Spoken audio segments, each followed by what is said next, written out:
Well, they got it done last night, and on Friday night, we finally saw what the duo of Tyrese Maxey and Paul George looks like when they're both at the top of their games at the same time. Combining for 59, can the Sixers stars duplicate Friday's outing for their second consecutive night? No. Welcome to the PHLY Sixers Pregame Show, presented by Bet365. Download the Bet365 app. Use code PHLY365 when you sign up. Whatever the moment, it's never ordinary at Bet365. The reason why Kyle Neubeck said no is because it's never ordinary with the 76ers. Trust issues, baby. Jared Bodner here as well. I'm Devon Gibbons. Bree hanging out with us on a Saturday night, and we're glad to see you all with us as we get ready for this one. We'll give our bet pregame pick segment a little bit later on towards the end of the show. We'll give you the starters shortly as well. But we have to start off with the hot duo that was fantastic last night. First of all, as a team, they made 21. I know we can't say no Diddy anymore, but you can say it. 21 threes last night for the team, which was a season high. They were fantastic shooting from beyond the perimeter, behind the three-point line. Cleveland was as well, but the Sixers got it done. 50% from the floor, 53.8% from the three-point line with those 21 makes on 39 attempts. And they put up a season-high 132 points as well. And Derek, what we saw, as great as the complementary players were, the role players in their roles were, it was about the two stars once again. Finally seeing them in the same game get a win, but do so by having the halves that they did. Tyrese Maxey starring with 19 in the first half, Paul George 21 in the second half to help bring it home. But finally seeing those two with 30 and 29 respectively for Paul George and Tyrese Maxey, putting together what we thought they were capable of in the same game and allowing Nick Nurse to have a pretty good offense run by his team. And shot making helps by your two stars, where the coach doesn't have to do much. But we did give him credit last night for what he did with the 8-man rotation. But it starts with those two, and they were phenomenal last night. Yeah, and look, I would love to sit here and say, because I do think we're seeing those two have better chemistry together. I think they're running better two-man action. I think they're learning how, to play off of each other's strengths. And I think certainly that helps. But also making shots really, really helps. And what we saw early on in the season, well, there were some really good looks that those two were just missing. And they combined to go 10 for 19 from three-point range. A team overall shot over 50%, almost 54% from three-point range as a team. And as Nick Nurse said after the game last night, not only does that feel better than when they shoot 25% from three, it feels about twice as good. And it certainly helps your chances to win. Over the last couple of days, the offense has been running really, really well. And certainly, like I said, I'd love to sit here and say everything is about those two, and they're finding their footing, and they're finding their chemistry, and they're finding ways to attack a defense. And I think that is partially true. It is also a little bit, you are regressing to the mean. Like, you are getting those shots that you were missing, each and every one of them, for so long.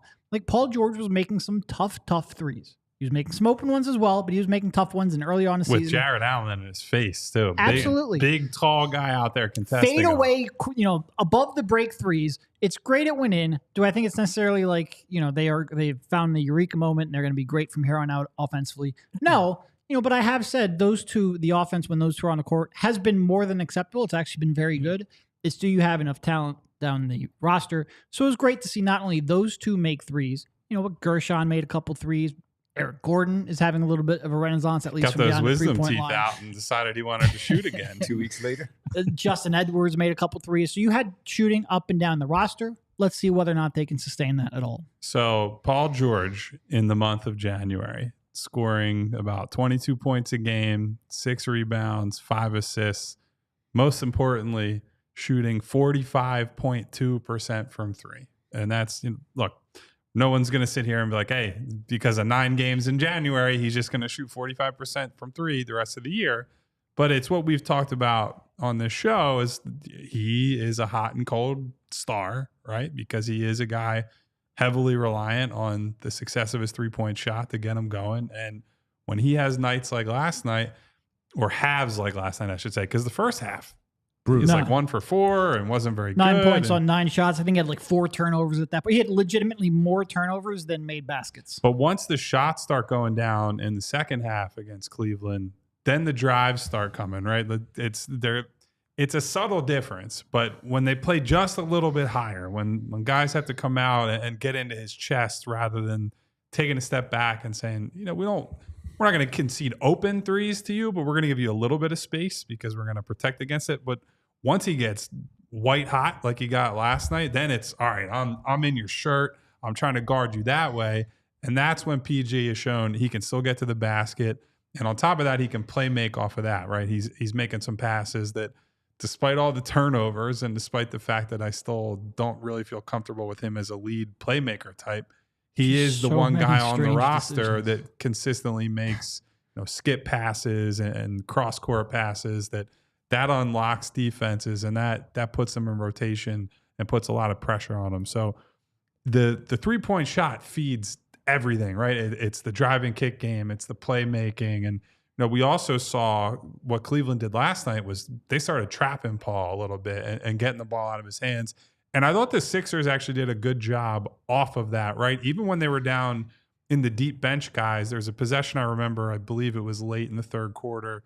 Paul gets trapped on the left wing, fires a pass to, I think it was Jeff Doughton, and Doughton hits a real quick connective pass to Justin Edwards, gets a good look. So it's about, Paul delivering what he's supposed to bring as the star, but then the rest of the guys have to follow suit, right? Like you don't have to do as much if Paul George can drop 30, if Paul George can shoot the way he has this month, but you do have to make quick and smart decisions. And so I liked a lot of the little micro details we saw last night of the team starting to just a little bit, but coalesce around Paul and Tyrese. Some of the stuff that you talked about, just making themselves available, even on the Paul George, but others as well, where we saw a few times Justin Edwards had to come to the basketball, where Rich brought it up last night after Tyrese Maxey slipped. You needed to get the ball to someone. Justin Edwards came to the basketball, received it, secured it, so they wouldn't have a violation there in the backcourt going the other way. You saw Yabusele and Justin Edwards flashing to the free throw line in the middle of that zone that they played last night, also to make themselves available where that trap was there for whomever had the basketball. So those things that we've been discussing so much of, guys, you're 43 games into the season. These things should be easy at this point. They're fundamentals, but they right. have not been fundamental for this group. Right, but they got it done last night. So that's where the hope for a lot of Sixer fans is that they can continue to build off of this type of stuff when you have they almost played a perfect game, and they had to against the team that they were playing at 36-7. Yeah. Top team in the NBA at that point. Half a game over OKC with the best record in the NBA, now tied with OKC. But you had to play an almost perfect game, and they did. And they did that. But you don't need to do that as perfectly every game against the opponent that you're playing. And when you use the Bulls tonight as an example, while the Sixers you will not need to be nearly as perfect tonight to win correct. This one. And while you are playing on the second night of a back-to-back going into their house, there are things that are on film from last night that they should be encouraged about that can, again, translate into any of these other games, not just against the Chicago Bulls, where the fundamentals will help you win a basketball game. And Devon, I know we talked about this on post-game last night, but worth bringing up for anybody who did not hear about this last night. You brought up the zone. And I think their zone offense was considerably better last night than it's been most of this year. And frankly, for a lot of the time that I've been covering the team across multiple coaches, multiple versions of the roster. And when I asked Nick Nurse about it after the game, essentially what he said was the real key for them is that rather than coming down and they see a team in zone and then it's like, oh God, it's zone, what do we do? And spending the next 4 to 6 seconds having to get set up, you have guys like Yabu who react and say, all right, I'm at the free throw line. I'm the guy quarterbacking the offense from the middle of the floor, and everybody else is responding quickly around them. And once those things should be instinctive for guys who are professional basketball players, right? But as we have found out, watching a lot of Sixers teams struggle against zone defense in the past, that's not always the case. And so that I thought was a nice sign of a meaningful step forward in, how they read and react to how teams are playing them and just executing against them, right? Because execution is the message that I think Nick Nurse has been preaching a lot of the time. It's like, look, we talk about things and we're practicing this and we're looking at these concepts, and then we get out there and you don't always execute it. And that's always the coach's biggest complaint, right? It's like, because that falls on it comes back to them. It's like, well, what are you doing in practice? And then they come back and say, we worked on it. These guys are just not getting it. So it's nice to see them turn the work they've been doing into results, but now it's about sustaining that, right? And as teams throw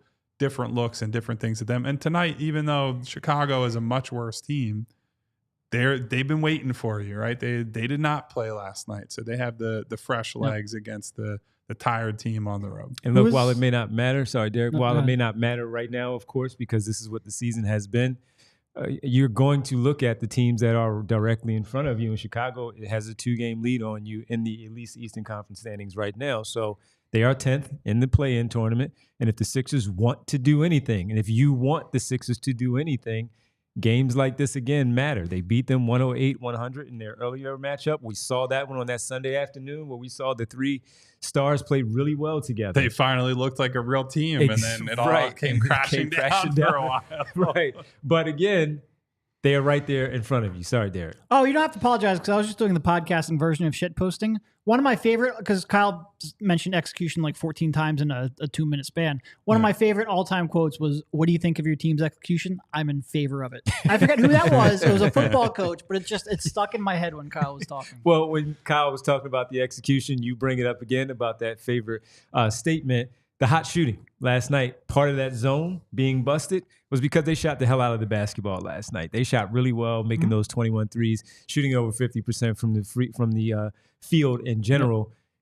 Again, asking, can they do it again with the 2 stars? They should be.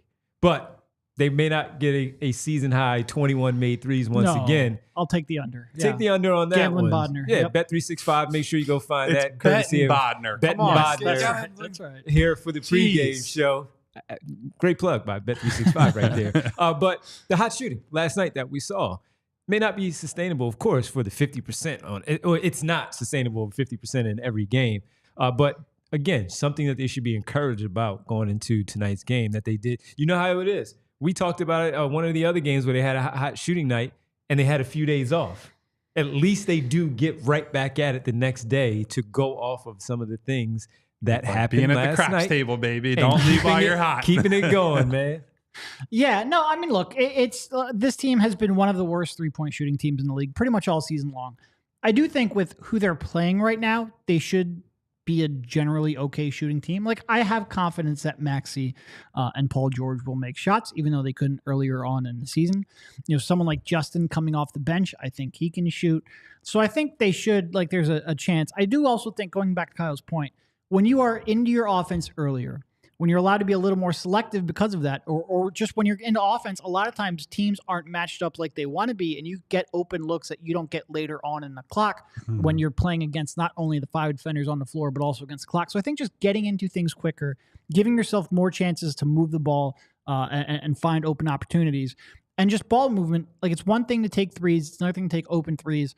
Did they make more open threes last night than they did throughout the course of the season? Yes, of course. But I think they also got easier shots. I think the ball movement was better. Like I said, I think they were getting into their offense just quicker and earlier in the shot clock. So I think, look, they're not going to make as many threes as they did last night. I'm confident saying that, especially on a back-to-back when your legs are probably tired and you travel. 12 tonight. But you need to not shoot 25%, which I swear every game we did a post-game show on for the first 2 months of the season. Oh, man, they shot 7 for 28 again. The sport is so much easier when you throw the ball up and it goes in the basket. And it does open things up, like Kyle was talking about earlier. It opens up driving lanes, whether that's on ball, because you have to play up on your the defender has to play up on you, whether that's off ball, because you are punishing the rotations. It just becomes so much easier. And I hope to see good basketball again tonight. I'm glad you brought up the getting into stuff quicker and the shot clock, right? Because I do think it shouldn't happen, but a lot of teams, once you hit 8 seconds on the shot clock, it just becomes like, well, I'm not running anything. It's like whoever's got the ball is, I'm going to try to do First something. contested 3, it's going up.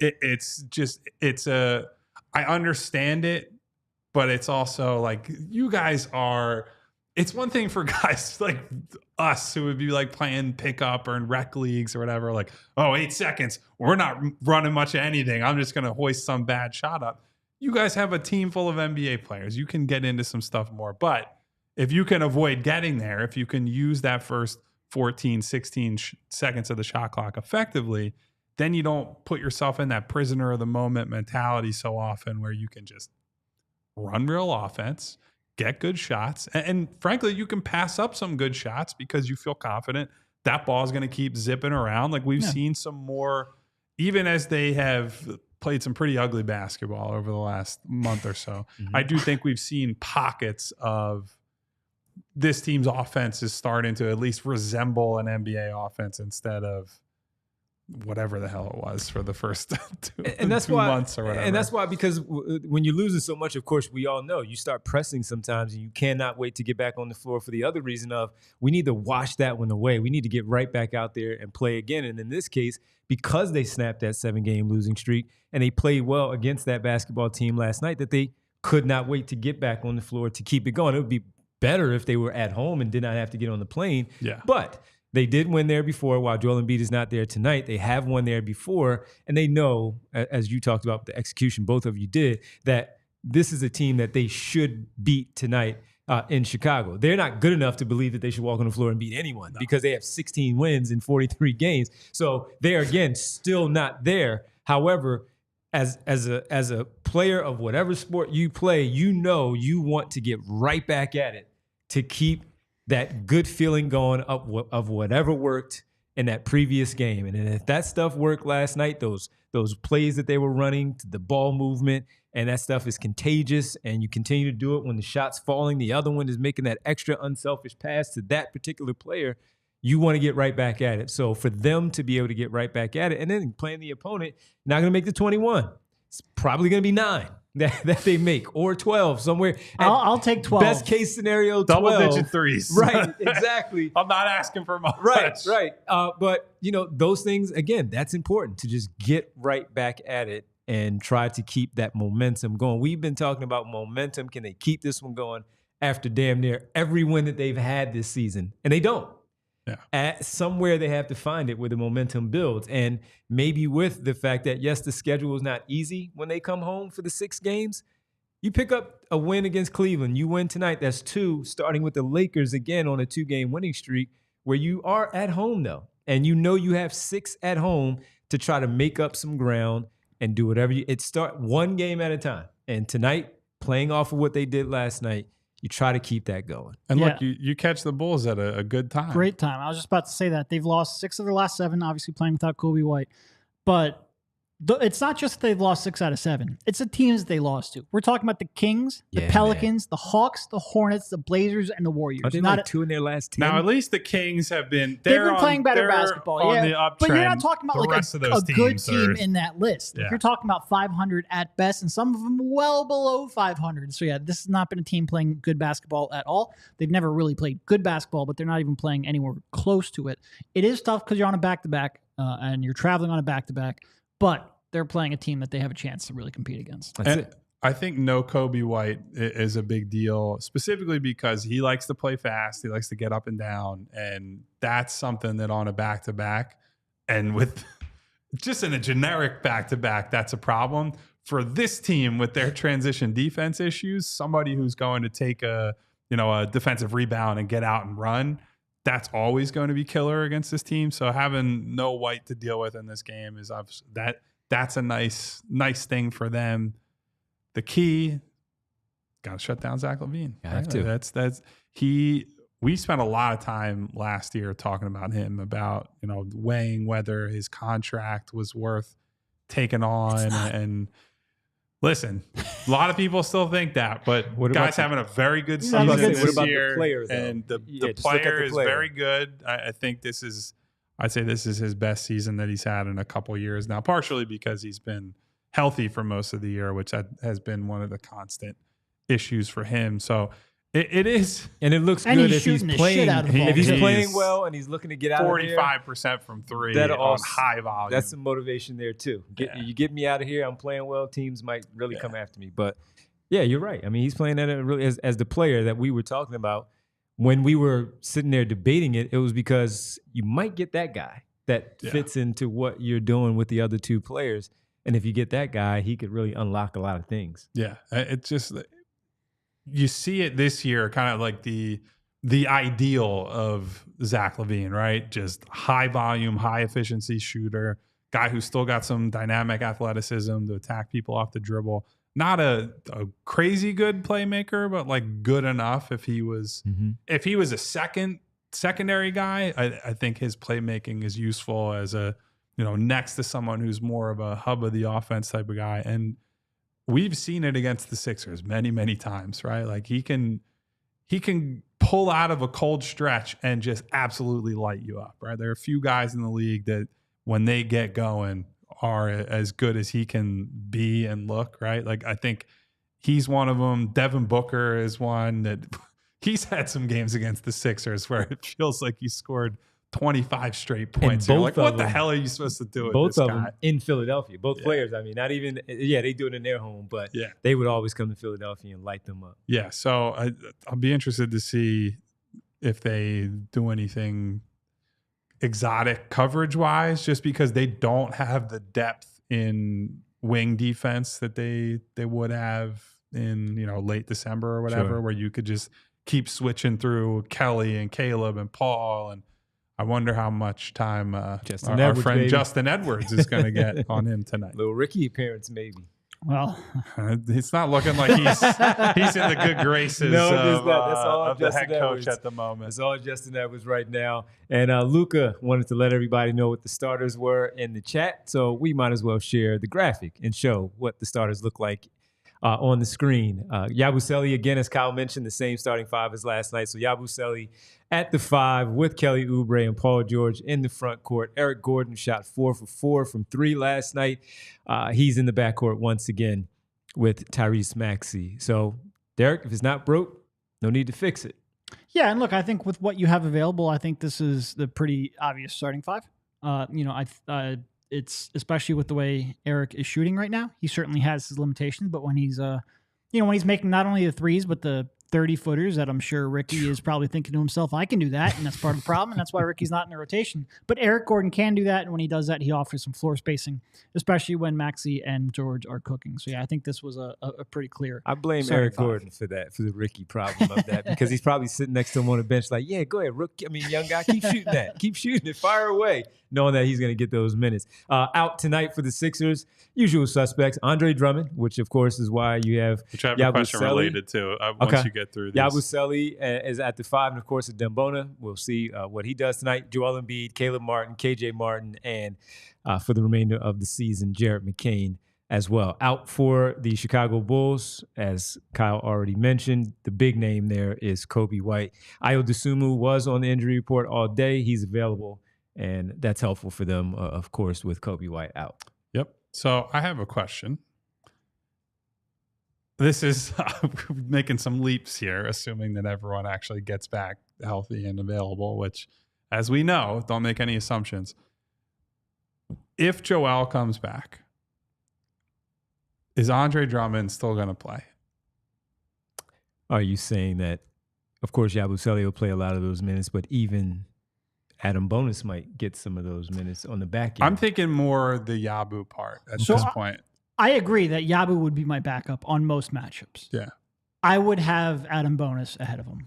Ahead of Drummond. Yes, absolutely. Yeah. I don't even really have I don't think Nurse would. No, I don't think Nurse will either. So it's more the question of, do we think that it's just Yabu's job to lose as the backup 5 right now? Yes. And I think given the struggles they've had on offense all year and the effect that he has just by not being Drummond, but also, being a floor spacer and all the things we talk about, the secondary playmaking against the zone.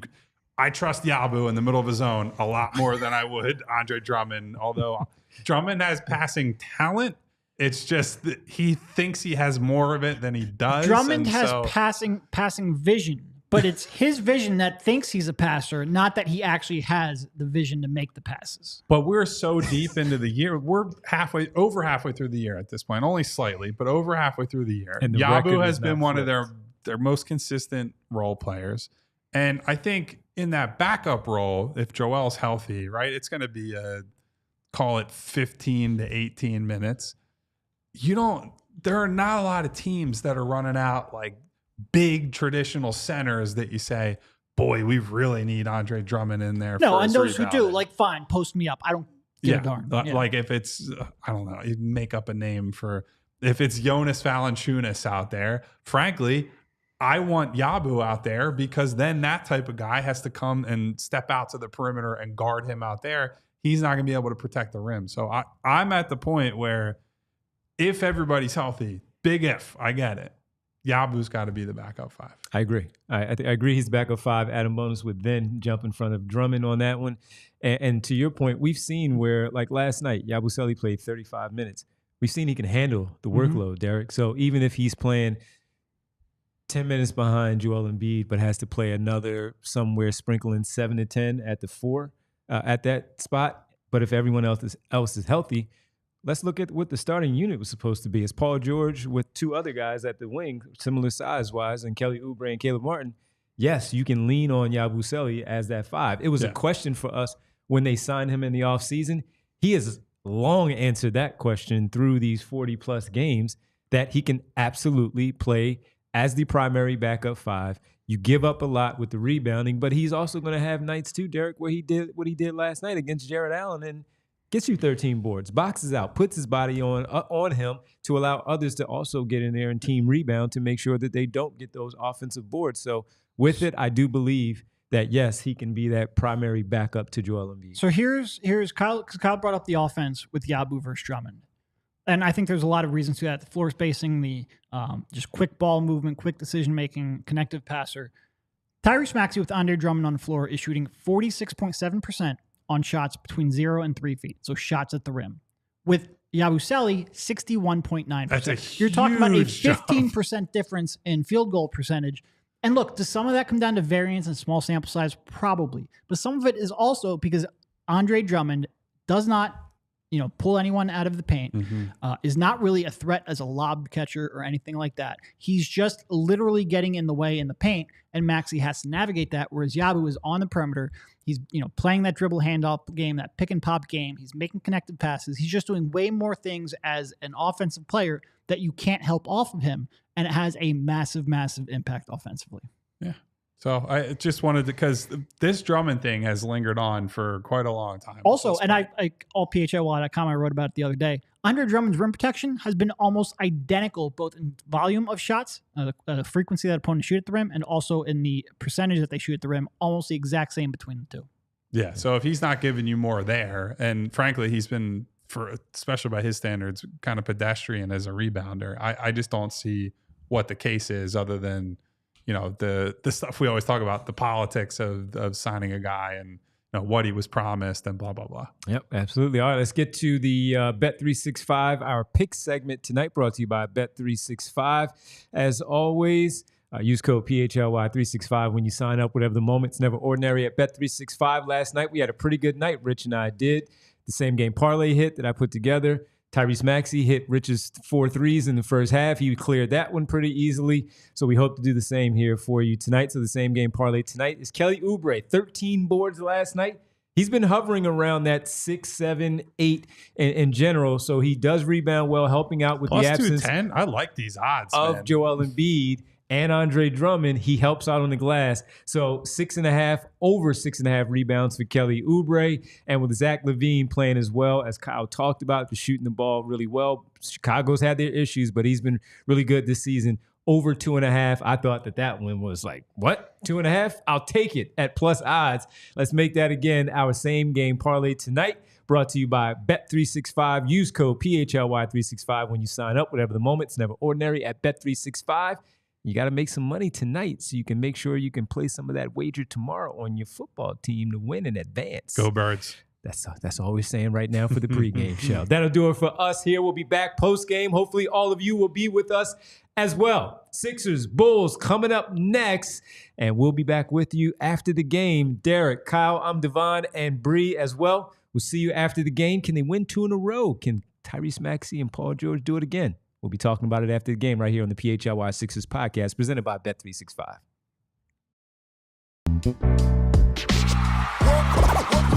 city like the mayor.